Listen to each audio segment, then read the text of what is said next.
Hey, what's up, everybody? Welcome to One Church Online. Thank you for being with us today. And hey, I want to do something. It's going to make these guys, these ladies and gentlemen behind me feel real awkward, but I want to do it anyway. You know, I want to say thank you to you guys because our band's been coming in every single week.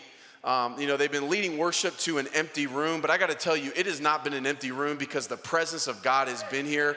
The Spirit of God has been in the house, and I've had to, hold myself back. I'm back here behind these cameras. I kind of want to run laps, around here. And it's just been a powerful time, and I can't wait till we all get back together, but I just want to say thank you for leading us into God's presence these last number of weeks. In fact, if you're home and you've appreciated, our worship and the band and everything, why don't you give them a little love right there in the comments. All right, we're gonna go ahead and jump in to today's message, and I'm gonna open us up in a word of prayer. Lord God, I just pray that today you would speak to your people. And Lord, I know this message is going out far and wide. People are going to hear this at different times and different days. They're going to hear it in different states and some different countries. And yet, Lord, we know that when your word goes forward, it's always at the right time. It's always in the right place. And so today we open up our hearts to be humble, to be flexible, to be receptive to what you would say to us in Jesus' name. Everybody said amen. Amen, amen. If you're in a room by yourself, I want you to just kind of pat yourself on the shoulder, and I want you to talk to yourself for a minute, and I want you to say, I am a leader. All right, I am a leader. I want you to look over. If there's anybody else in the room with you, I want you to look at them, make eye contact, as awkward as it might be, and I want you to tell them, like, as powerfully and as inspirationally as you can, I want you to just look at them and say, you are a leader. All right, go ahead and do it. Tell them, like, you, baby, like you are a leader, okay? You need to understand you're a leader. You need to think like a leader because God has called you to lead. And you're leading yourself, and you're leading your family, and you're leading your teams, and like you are a leader. I had somebody the other day that was saying some nice things to me, and they were complimenting my leadership, and they said, Greg, when did you know you were a leader? And I said, I don't know. Honestly, I always thought I was. And I think the reason I thought I was is because my parents told me I was. They just told me, Greg, you're a leader. You're a leader. As far back as I can remember, Mark and Jana Ford started telling me that I was a leader. And so I honestly don't know the chicken and the egg. Like, I don't know if I was a leader and they spotted it and they said, you're a leader, or if they just told me I was a leader so much that I think, well, my mom and dad said I must be a leader. And so I just started leading. But I'm sure glad they did, because when it comes to life, like, you have to think like a leader. And leaders have to make decisions. Leaders have to walk into tough times. In fact, if you're a leader right now and you have a leadership mindset, this crazy time is starting to cause something to stir in you. Leaders stretch to meet challenges. People who are followers, they shrink back, and yet leaders step up. And God has called you to be a leader. Now here's the thing. When you're a leader, and whether you're leading your children or you're leading your classroom or you're leading your business, you want to lead well. And a big part of leading well is making good decisions.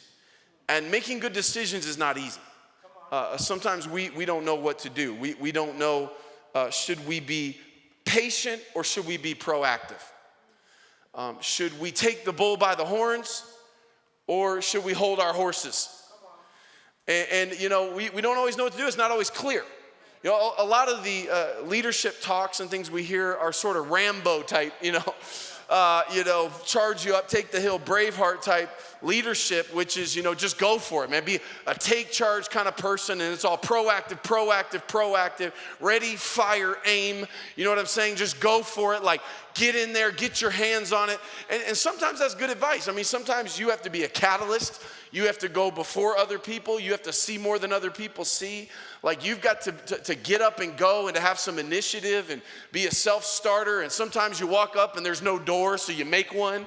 And you got to kick a hole in the wall. We'll call that a door. Like, there's a place for that, but that's not always the move. You know what I mean? Sometimes you gotta be patient. Sometimes if you go grab the bull by the horns or you go take charge, you can really screw the thing up.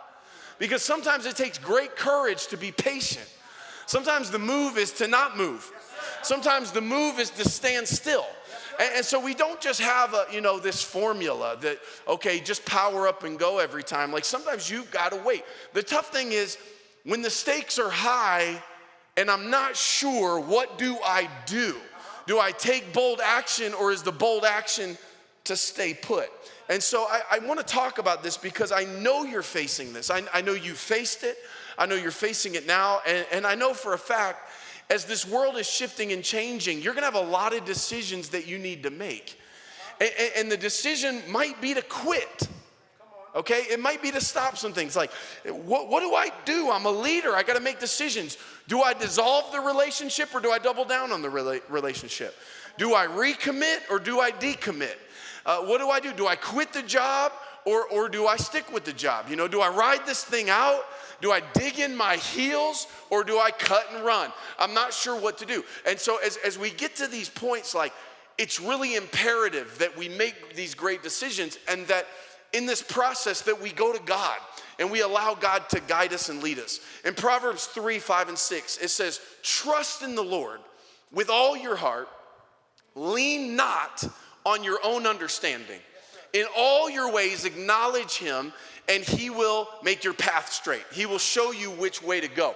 And so today I want to talk to people that are in a dilemma. Like, what do I do? Do I go pedal to the metal, or do I back down? We've been looking at this guy, Saul.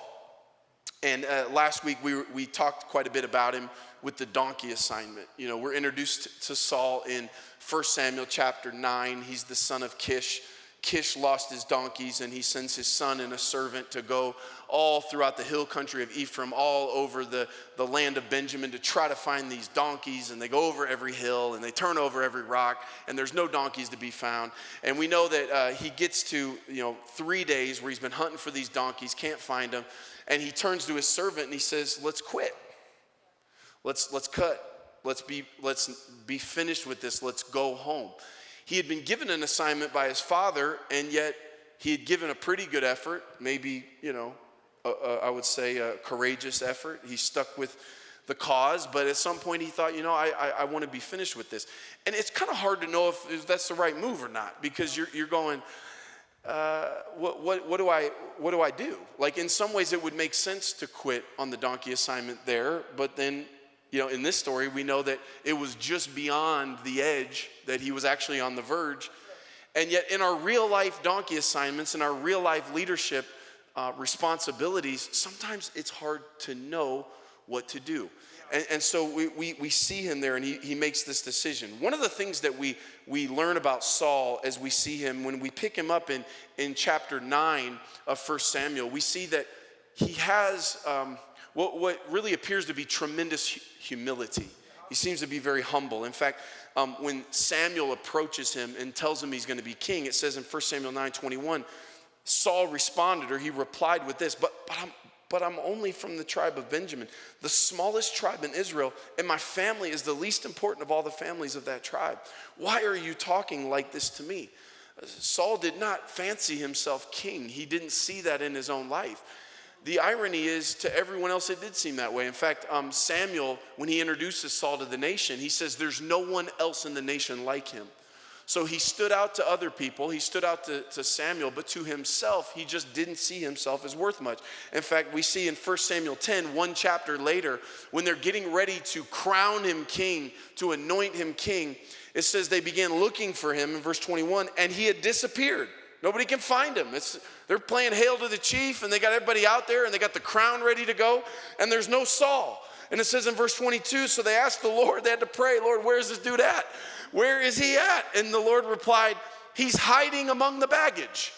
So Saul thinks, I'm terrified about this assignment. I'm not worthy of this. I'm not your guy. There's got to be somebody smarter. There's got to be somebody more qualified. There's got to be somebody that would be a more likely king than me, to the point that he tried to hide from the assignment.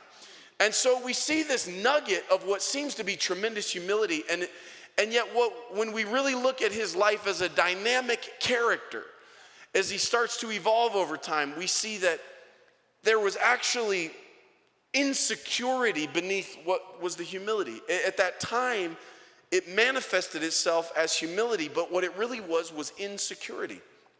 he started out in his life, and he didn't have much to offer. Okay, what I have here is a tiny little treasure chest. Let's get one of the cameras to zoom in here so you can see this. Right, this is Saul at the beginning of his life. This is Saul fresh off the donkey assignment. I'm still eating ramen noodles. Come on, somebody. I'm still drinking Dr. Thunder. Come on, somebody. I'm still on the generic stuff. I'm still making beef stroganoff with cream of mushroom and some beef ramen noodles. You mix that joint up, less than $1. You got some beef stroganoff. I'm in that phase. I've barely graduated college. I still smell like Axe body spray. You know what I'm talking about? So this is Saul. He doesn't have much, and at the time he seems very humble, but there's a seed in there of insecurity, and so this is what happens over time. You start with this, you don't have much to lose, and you begin to grow. And over time, what happened for Saul was his little treasure chest, as he became king, it turned into a big one. You know, he started to win victories, and he starts to defeat the enemies, and the economy starts to like boom, and they have plunder from every enemy they take over. They take more ground, and they take more stuff, and they get more people, and his reputation starts to go up and to the right, and people are applauding him and clapping for him, and they believe in him, and they're encouraging him, and so he goes from this little tiny treasure chest of a life, and now he's got this big life with a lot that he's accumulated. But now when you have gained a lot, you now have a lot to lose.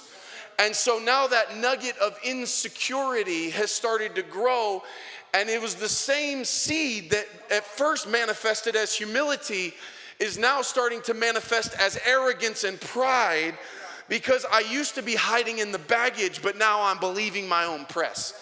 And so over these chapters, we start to see this dynamic character start to slide.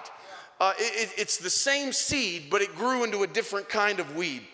And so we get to chapter 13 now. We're in 1 Samuel 13:11. And before we start reading that, here's what happened. God tells Saul, when you go into battle, I want you to follow a very specific routine. There's some things I want you to do. There's some things I want Samuel to do. I want you to lead the army into battle, but Samuel is going to light the sacrifice before we go into battle, and the sacrifice will signal that I'm here and that God is going to deliver the battle, okay? So every time they followed what God told them to do and walked in obedience, God delivered victory no matter how long the odds. And so over those victories, this is how you go from here to here. God delivers this amazing victory. Well, guess what? We get to chapter 13, and it says in chapter 13 that they go into battle, and Samuel is late to the battle. There's the Philistine army, which is posing a serious threat to the nation of Israel. Saul is becoming afraid. The army is beginning to scatter. He doesn't know what to do, and so he disobeys God, and he goes and lights the sacrifice that Samuel was supposed to light. He goes and does it himself, and then they go into battle. Okay, here we go. Verse 11, it says, but Samuel said, what is this that you have done? Saul replied, I want you to underline that. I saw my men scattering from me, and you didn't arrive when you said you would, and the Philistines are at Michmash ready for battle. So, underline this, I said, the Philistines are ready to march against us at Gilgal, and I haven't even asked the Lord for help.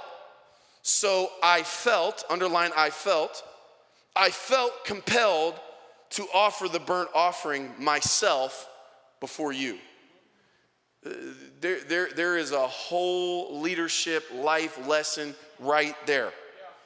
He said, I saw the men scattering. I said, the Philistines are ready to march, and I felt compelled to offer. I saw, I said, and I felt. If you look at those three things, and I'm going to kind of summarize what he was really saying here. When he said, I saw, he was saying, I saw, what he saw was an imminent threat. The men were scattering. The men were afraid of the Philistines. And so now they were breaking ranks.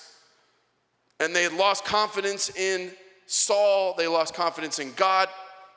They were running out of patience, and they were looking for someone to be proactive, looking for somebody to take the bull by the horns, looking for somebody to take matters into their own hands. We're looking for an alpha dog leader who will come in here and kick a door down and make a way where there seems to be no way. And so because people were beginning to scatter, and that's what he saw, he followed that up with saying something. What he said, I'll summarize for you. He said, I'm afraid and I'm alone. I'm afraid and I'm alone. The army is forming. There's a real threat. I'm afraid. God is not with us, I'm alone, and the men are not here, and God is not here, and guess who else is not here? Samuel's not here. So I have every excuse. The people have left me, Samuel's running late at the worst possible time, and God is not engaged with us. So I am afraid and I'm alone. He said to himself, I'm afraid and I'm alone.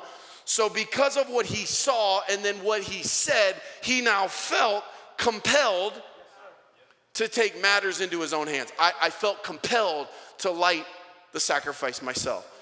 And friend, I got to tell you, all throughout your life, and I promise you, in this restart up, come back, everything's changing, the world's going to be different. You're going to see a lot of stuff. You're going to see some things that are imminent threats. You're going to see some things, and there's going to be a part of you that wants to take the bull by the horns, and you got to go, am I supposed to be proactive or am I supposed to be patient? I don't have the answer for you. I can't just write you one blog about proactive and everybody go be proactive, because some people need to be patient. I can't tell you to be patient and sit and wait it out, because you might need to be proactive. I don't know what to tell you, but I know that God knows. And so in the moment, this guy sees a threat. It's really important after you see a threat, what you say when you see the threat. Because your mouth needs to tell your eyes what to do.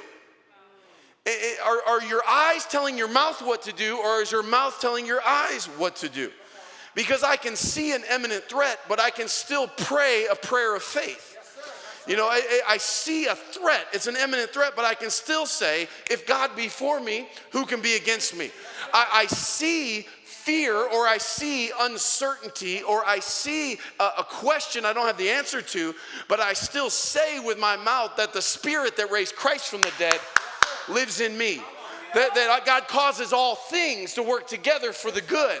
See, that can come out of my mouth. Even though my eyes see things that are no good, my mouth can say God specializes in working things together for good of those who love God, are called according to his purpose. See, my eyes can see things that cause me to be afraid, or things that are great threats, but my mouth says greater is he who's in me than he who is in the world. See, my eyes see, when I look in the mirror, my eyes see weakness or see the inadequacy, but yet my mouth says I can do all things through Christ who strengthens me. That they that wait upon the Lord will renew their strength. Okay, that with God all things are possible. So there's what I see, but then there's what I say. And I can see something with my eyes, but I have to say something with my mouth, because the next thing is what I feel. I see something, I say something, and then I feel something.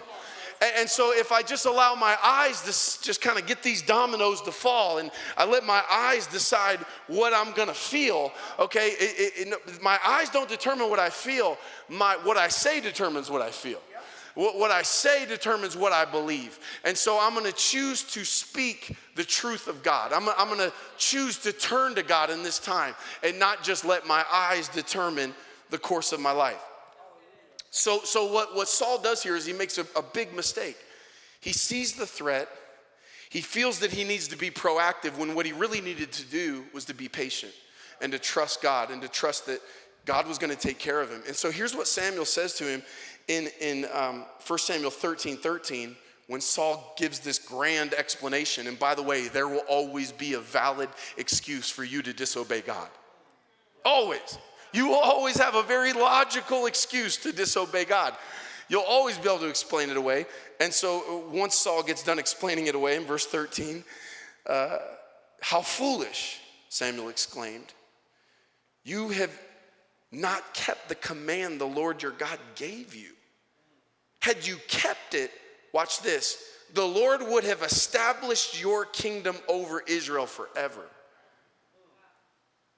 If you had obeyed God when the men were scattering, when Samuel was running late, And when the Philistines were bearing down, if you would have just been patient, if you would have just obeyed and been patient, God would have delivered in one way or another. He would have figured it out, and he would have established your kingdom over Israel forever. He would have understood you were somebody that could be trusted.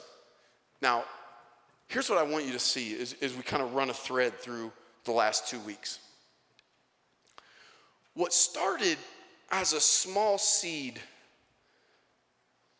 an almost imperceptible character flaw from Saul, it started in the donkey assignment. His father told him, go get my donkeys. Of course, that doesn't seem like a lofty assignment. It seems like one to kind of go, risk reward. But the bottom line is his authority, his father said to do it. And the myth is, well, if I could become king, I'd be more faithful. This donkey assignment isn't really worth it. But friend, there was a seed in the donkey assignment that he was ready to go home after 3 days. I've been over every hill.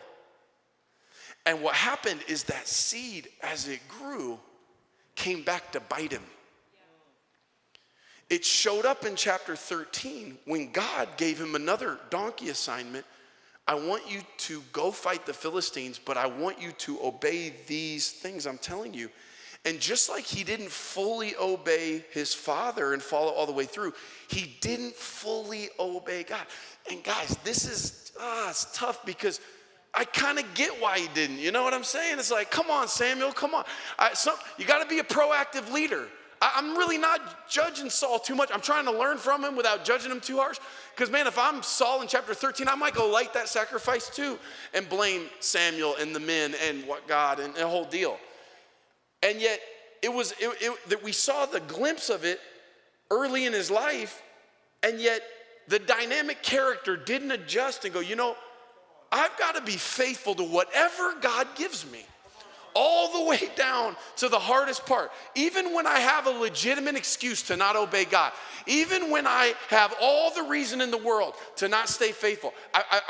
God said it, I'm going to go all the way through. You remember when you were a kid and your parents told you to do something and you said, why? And they said, because I said so. You remember how maddening that was? That was so stinking frustrating. And in general, I encourage parents to explain to their kids certain things because it helps them to learn. But sometimes you got to just do what I told you to do because I said so. Okay? I don't have time to sit here and go back and forth and to explain it all the way down to the granular level. I said it, just trust that I know what I'm talking about, and you need to just obey all the way, because if you'll be faithful with the donkey assignment, I can give you the king assignment, and you just got to believe that I see things you don't see, and I know things that you don't know. So it might seem dumb to you, and you might feel like there's a big threat, and the Philistines are scary, and everybody's scattered, and you just want to light it yourself. But I said, don't light it. I said, be patient, be patient. Because I said, just trust because I said so. Because God said so, be faithful to what God has told you to do. Be obedient to what he said. But Saul doesn't get it. And so, he feels justified. Now, this is how ugly it gets, because 2 chapters later, he gets a third assignment. In 1 Samuel 15, okay, that was 13 we were just in, now we're in 15. In 1 Samuel 15:3, God says, now go and completely destroy the entire Amalekite nation. Completely destroy the Amalekites. And it says in verse 7 through 9, then Saul slaughtered the Amalekites all the way east of Egypt. It says he captured Agag, the Amalekite king. Watch this. But he completely destroyed everyone else. What does God say in verse 3? Destroy everybody and everything. What does he do? He destroys mostly everything, but he captures the king. And then it says in verse 9, Saul and his men spared Agag's life and kept the best of the sheep and goats and cattle, the fat calves and the lambs and everything, in fact, that appealed to them. And they destroyed only what was worthless or of poor quality. Wow. So for the third time, we see a pattern now. Saul is he's biting himself. You know what I'm saying? He's tripping over his own feet. He keeps not following through, whether it was his dad telling him to do something or God telling him to do something. He doesn't follow all the way through. So God says, I want you to destroy everything. Well, he destroys mostly everything, but keeps the best stuff. And so watch this. This is how ugly it gets. Verse 12 says, early the next morning, Samuel went up to find Saul to confront him. And someone told him, Saul went to the town of Carmel, don't miss this, to set up a monument to himself. And then he went on to Gilgal. So Saul now, the seed of insecurity, goes from hiding in the baggage to making monuments to himself. And nowhere along the way did he choose to say, you know what, I'm going to be fiercely obedient. You see, that seed of insecurity not dealt with caused a dynamic character to grow, and actually, instead of it becoming a happy story, it becomes his demise. And so now he's making monuments to himself. And friend, I got to tell you, this is what'll happen if you don't allow God to root out the things in your heart that start out as small things and then turn into big things. And you start setting up monuments to yourself. It says in verse 15, when they finally have this conversation, Saul says to Samuel, you know, it's true that the army spared the best of the sheep and the goats and the cattle. Of course, he blames everybody else. He said, but watch this. Here's his excuse. But they're going to sacrifice them to the Lord your God. We've destroyed everything else. So we disobeyed God and we kept the best of the best, but the reason was noble. We were going to sacrifice to God. And then look what Samuel says in verse 17. He says, although you may think little of yourself, are you not the leader of the tribes of Israel? He pulls the insecurity back out. He says, look, the same guy that was hiding in the baggage, you may think little of yourself. You're blustering now. You're puffing up now. You're full of bravado now. He said, but you may think little of yourself, but you've been given a responsibility by God to be the leader of this nation. And then he says very famously in verse 22, what's more pleasing to the Lord, your burnt offerings and sacrifices or your obedience to his voice? Listen, obedience is better than sacrifice. Obedience is better than sacrifice. And friend, I'm going to tell you, this is how it goes in life. This is how we think. We all start out here. Think back when you first started your career, you first started your family, you first started your life, and you didn't have much. And you had some seeds of good and some seeds of humility that could either go as a man or woman after God's own heart or could turn into something else. And over time, we think if we could accumulate enough, if our work was respected enough and we were successful enough and we were recognized enough and we could accumulate enough, now we would be impressive. And we would be impressive to the world and we would be impressive to God. And we think we can impress God with your treasure chest? No, God says, look, I'm not impressed by your sacrifice. What I'm impressed with is your obedience. I would be so much more impressed if you kept hunting for the donkeys when you couldn't find them, because that's what you were told to do. I'd be so much more impressed if you would just wait and be patient for me to live up to my promise and for me to deliver the nation instead of you taking the bull by the horns.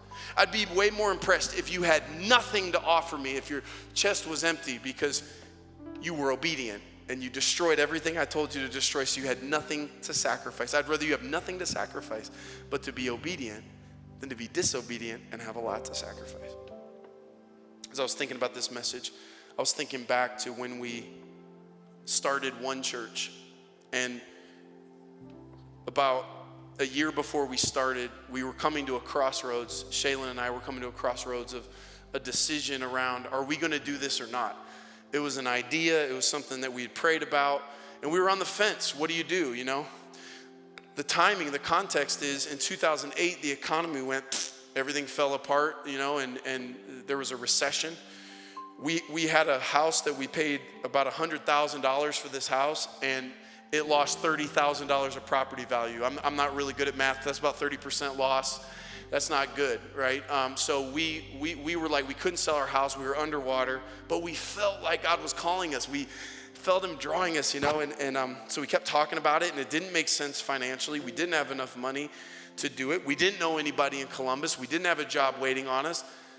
And we talked and we prayed and we talked and we prayed, and Shayla and I kept going, man, we just keep feeling compelled. We feel like God's calling us. Now, what we saw was this the wrong time to do it? But what we said was, God's going to build his church, and the gates of hell will not prevail against it. I remember one night, I'm laying in bed, Shaylin's asleep, Ella was an infant, she's asleep, and I remember climbing out of bed and literally laying on my floor like this with my little, I didn't have much. There was no church yet. There was no one church. It was an idea, it was a dream, it was a prayer. And I remember laying on my floor in the darkness of the room praying and going, God, I don't want to screw this up. I'm a leader. I don't know whether to be proactive or patient. I don't know what to do. I really don't want to mess this up. I don't want to embarrass myself. I don't want to dishonor you. I don't want to put my wife and daughter in a bad position. I want to be courageous, but I don't want to be stupid. I'm not sure what to do. I feel like I'm on the fence. What do I do? What if I mess up? And what are you saying? And I just didn't feel like I was really, really clear. And in that moment, I remember as I'm laying there praying, I sensed God put a question in my mind of, what do you think I want you to do? Like, what do you sense me telling you to do? And what I sensed and believed was that God was saying, go plant this church. And the scripture came to my mind, obedience is better than sacrifice. Obedience is better than sacrifice. I just want you to obey. Don't worry how successful it is. Don't worry if the church grows and blows up big or if the church ceases to exist. Don't worry if there's going to be enough money. That's not how I'm going to measure your success. Greg, you measure the success like the rest of the world. We measure it with this. We measure it with this. And he's going, Greg, all I'm asking you to do, I'm not impressed with your sacrifice. I'm impressed with your obedience. What I want you to do is move to Columbus and take a job, and take 2 if you have to, and 3 if you have to. Do what you've got to do. Just be obedient, and I'll take care of the rest. And even if it doesn't go like you want, even if it blows up and nobody's clapping, even if you never get here, it doesn't matter. Obedience is better. It's all I want. It's all I want from my sons. It's all I want from my daughters. It's for them to walk in obedience. I'm not impressed with your plunder. I'm not impressed with the fat of rams and sheep. And I'm not impressed with the gold and the silver and the crowns. They don't impress me. Obedience is better than sacrifice. So you know what we did? We took an obedient step. We moved here. We worked our jobs. We put all of our money, all of our resources in, and trusted the Lord and waited on Samuel to light the sacrifice and tried to be as obedient as we could be every step of the way. And you know what happened?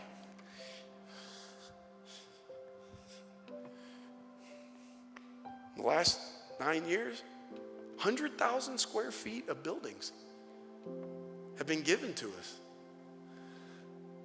Our church has grown into the thousands of people. Man, this past Easter, about 30 to 40,000 people heard the gospel come from here. Over 1,000 people in groups right now. People accepting Christ every week. I was with our connection team today. I think it was 20 people accepted Jesus last week online from who knows where.